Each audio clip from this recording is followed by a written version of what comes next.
Hello friends, welcome back to our channel.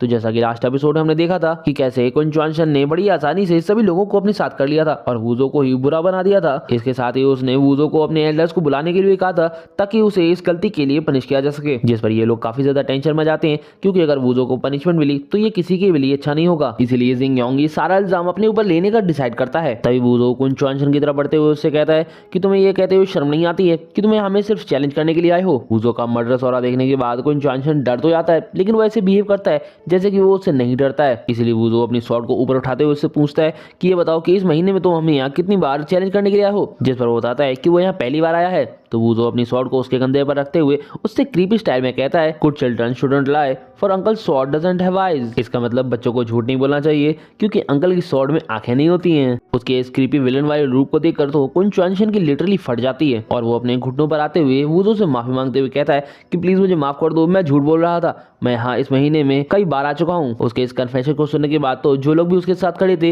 वो सभी लोग उसके खिलाफ हो जाते हैं और उसको गुस्सा करने लगते हैं क्योंकि उसने सबके सामने इतना झूठ बोला था। लेकिन तभी वूजो पीछे मुड़ते हुए उनकी तरफ देखता है और उनसे कहता है कि बच्चों तुम्हारा क्या होगा, जिस पर उनकी फट जाती है क्योंकि वूजो उनसे क्रीपी स्टाइल में बात कर रहा था। अब चूंकि ये लोग भी दूध के धुले हुए नहीं थे, इसीलिए ये लोग भी अपने घुटनों पर आ जाते हैं और ये भी कन्विंस कर लेते हैं कि ये लोग भी कई कई बार यहाँ पर आए हैं। हम देखते हैं कि यहाँ पर जो लोग होते हैं वो 13 बार, 25 बार और 20 बार ऐसे करके आए होते हैं। जिसे देखने के बाद तो वूजो अपनी स्वॉर्ड को रब करते हुए कहता है कि ये बताओ तुम लोग यहाँ इतनी बार आए ही क्यों हो, तुम्हें कोई काम नहीं है क्या? जिस पर ये लोग बताते हैं कि ये लोग इसीलिए यहाँ आते हैं ताकि ये लोग फेमस हो सकें क्योंकि टाउ साइड कभी भी किसी बाहर वाले को मारता नहीं है और ये लोग कई बार फाइट भी करते हैं। हो सकता है किसी दिन ये जीत जाएं। इन लोगों की बातों को सुनने के बाद जिंग योंग के जूनियर्स इन लोगों पर भड़क जाते हैं क्योंकि इन लोगों ने जूनियर्स को परेशान कर रखा था और हर बार भेष बदले होने की वजह से ये लोग पहचान में भी नहीं आते थे। तभी वूजो इन लोगों पर फिर से शॉर्ट पॉइंट करते हुए पूछता है कि तुम्हें कुछ और बोलना है या फिर तुम्हारा हो गया, क्योंकि टाउ साइड के गुस्से से बचने के लिए जो तुमने एक्सक्यूज बनाया था वो तो एक्सपोज हो चुका है। लेकिन ये लोग इतने ज्यादा डर चुके थे कि इन लोगों पर कुछ बोला ही नहीं जा रहा था। लेकिन उन लोगों की मदद करने के लिए ऑर्डिनेट हाउस से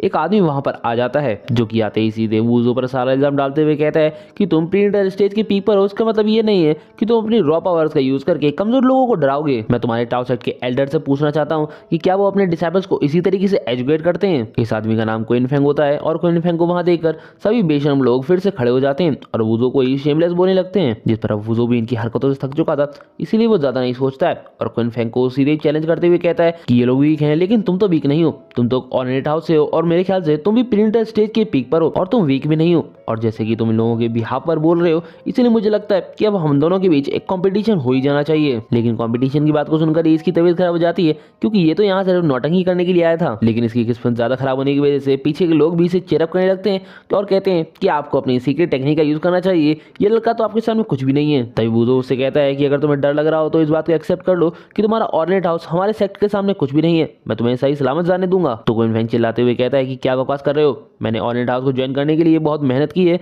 और वहां मैं अभी 10 साल से प्रैक्टिस कर रहा हूँ। लेकिन अब चाहे वो कुछ भी कह ले, उसकी दाल गलने वाली नहीं थी। उसे अब समझ में आ चुका था कि ये फाइट होकर ही रहेगी और अगर वो हार जाता है तो उसके और उसकी ऑर्डिनेट हाउस की इज्जत मिट्टी मिल जाएगी। लेकिन अब वो कुछ नहीं कर सकता था, इसीलिए अपनी स्वॉर्ड निकालकर फाइट के लिए रेडी हो जाता है और ऐसे प्रिटेंड करता है जैसे कि वो टाउ साइड के जुल्मों से सभी को आजादी दिलाने वाला हो। वहीं पर खड़े हम जिंग योंग को भी देख पाते हैं जो कि यही सोच रहे थे कि आखिर क्विन फेंग कौन है। तभी उन्हें याद आता है कि उन्होंने क्विन फेंग के बारे में कई बार सुना है, इसलिए वो सभी को बताते हैं कि क्विन फेंग का कल्टीवेशन स्वॉर्ड टाइप कल्टीवेशन है और उसकी 108वीं की यूरेनियम नाम की स्किल एक्सट्रीमली प्रोफाउंड होने की वजह से वो जीसीटी में बहुत ज्यादा फेमस भी है। जिस पर चैन चेंगी कहता है कि अगर इस फाइट में क्विन फेंग के सामने ब्रदर वूजो के अलावा कोई और होता तो मुझे उसकी चिंता होती, लेकिन अभी मुझे सिर्फ इस बात की चिंता है कि बेचारे क्विन फेंग का क्या होगा। तो वीवुडी भी उसकी हाँ में हाँ मिलाते हुए कहता है कि मुझसे अच्छा ये बात कौन जान सकता है, क्योंकि उसे अपनी पुरानी दर्द भरी मेमोरी याद आ रही थी। वहीं फाइट में वूजो क्विन फेंग को फर्स्ट अटैक करने का मौका देता है ताकि वो बाद में ये ना कह सके कि उसे मौका नहीं मिला। इस पर अब क्विन फेंग भी वूजो पर गुस्सा होने लगता है, इसलिए वो डिसाइड करता है कि वो अपनी सबसे पावरफुल टेक्निक का यूज करेगा और फिर वो अपनी पावर का यूज करते हुए वहां पर एक फॉर्मेशन क्रिएट करते हुए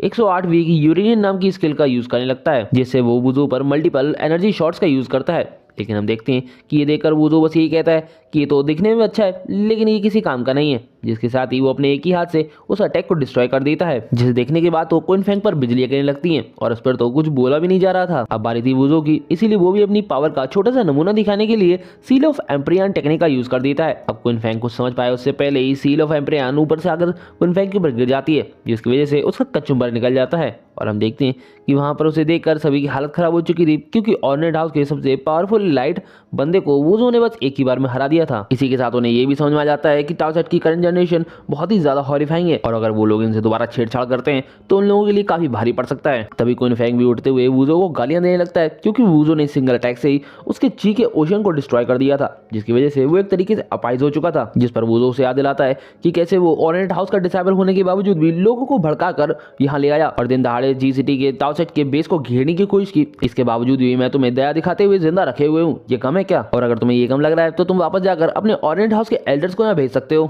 और जिंगयोंग भी वूजो का साथ देते हुए कहता है कि हमारे सुजेरियन इस समय जिग्जी एकेडमी में मौजूद हैं और अगर तुम अब भी अनसेटिस्फाइड हो तो तुम अपने एडलर से हमारे सुजेरियन से बात करने के लिए कह सकते हो। अब वूजो ने तो टाओ सेट के रेपुटेशन के लिए फाइट की थी, इसलिए जिंगयोंग उसका साथ देता है फिर चाहे उसके साथ कुछ भी हो जाए। लेकिन क्विन फेंग को ये सब देखकर बहुत ज्यादा गुस्सा आता है, जिस पर वूजो सभी को लास्ट वार्निंग देते हुए कहता है कि हमारी टाओ सेट की काइंडनेस को अपने बाप की जागीर मत समझो वरना ये होगा। इतना कहते ही वो अपनी शॉट को जमीन में गड़ा देता है। उसका प्रेशर इतना ज्यादा हाई था कि वहां की जमीन भी टूट जाती है, जो देखकर सभी लोग बहुत ज्यादा डर जाते हैं। लेकिन शायद मार खाने की वजह से क्विन फेंग का दिमाग काम करना बंद कर चुका था, इसीलिए वो वूजो से कहता है कि यहाँ से जाने के बाद मैं ये बात सभी को बताऊंगा कि कैसे टाओ सेट के डिसाइपल्स अपने चैलेंजेस को बुरी तरीके से इंजर्ड कर देते हैं और सभी को ये भी बताऊंगा कि टाओ सेट पहले से कितनी ज्यादा घटिया हो चुकी है और इनके लीडर्स लोगों को किस तरीके से ट्रीट करते हैं। और बाकी के लोग भी फिर से उसी का साथ देने लगते हैं ताकि ये लोग फाइट से नहीं जीत सके तो जरूर टाओ सेट का नाम ही खराब कर दें। अब इतने सारे लोगों को अपने अगेंस्ट देखकर जिंगयोंग भी टेंशन में आ जाता है और वुडी भी कहता है कि ये लोग कितने ज्यादा शेमलेस हैं, ये लोग खुद ही यहाँ फाइट करने के लिए आए और अभी सारा जब वहां पर डाल रहे हैं। तो वो कहती है कि हमें भी जल्द से जल्द सभी को बताना होगा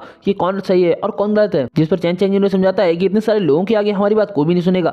अब टाओ सेट की पावर पहले इतनी यहाँ नहीं रह गई है, इसलिए हमारी बातों पर कोई बिलीव नहीं करेगा। अब इन लोगों को निराश देखकर वूजो फिर से मैदान में आ जाता है और सभी को शांत कराते हुए कहता है कि एक बात बताओ, तुम लोगों ने ये कभी सोचा कि इतना पावरफुल होने के बाद भी मैं टाओ सेट का आउटर डिसेबल ही क्यों हूँ? वूजो की इस बात को सुनकर सभी लोग सोच पड़ जाते हैं और एक दूसरे से पूछने लगते हैं कि भाई ऐसा क्यों है। जिस पर कुछ लोग कहते हैं कि हो सकता है किसी तरीके का फॉल्ट हो, तो वहीं कुछ लोग कहते हैं कि भाई ये तो कुछ गड़बड़ है। अब इन लोगों को भी इतना ज्यादा दिमाग लगा तो वो देखकर वूजो उनसे कहता है कि तुम्हें अपना इतना ज्यादा दिमाग खर्च करने की जरूरत नहीं है, वैसे भी थोड़ा ही है। खैर इन सबका सिंपल रीजन ये है कि टाओ सेट के सभी disables good character, innocent, kind, adorable ये सब है, लेकिन मैं नहीं हूँ। मैं क्रूअल, सेमलेस और कमजोरों पर अत्याचार करने वाला हूँ और तुम लोग मुझे टाओ सेट की ब्लैक शिप कह सकते हो। वूजो का ये बयान सुनकर वो कहती है कि वूजो तो ऐसा बिल्कुल भी नहीं है, ये झूठ क्यों बोल रहा है। तो अब आगे वूजो सभी से कहता है कि अगर तुम यहाँ के बारे में लोगों को बताना चाहते हो तो एक बात याद रखना, मेरा नाम जरूर लेना। हालांकि तुम लोग गॉसिप कर सकते हो, लेकिन एक बात याद रखना कि गॉसिप करते हुए तुम्हारी आवाजें मेरे कान तक नहीं पहुंचनी चाहिए, वरना मैं तुम्हारी ऐसी आदत करूंगा कि तुम ना घर के रह जाओगे ना घाट के। अब जब वूजो सभी को समझा रहा था तो उसकी बॉडी से एक किलिंग इंटेंट निकलता है जो जिसे देखकर सब लोगों की फट जाती है, क्योंकि वो लोग अब ना किसी से कुछ कह सकते थे और ना चुप रह सकते थे, क्योंकि अगर वो कहते हैं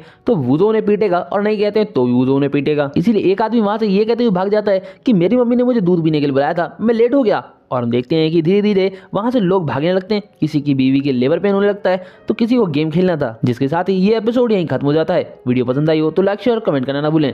थैंक्स फॉर वॉचिंग।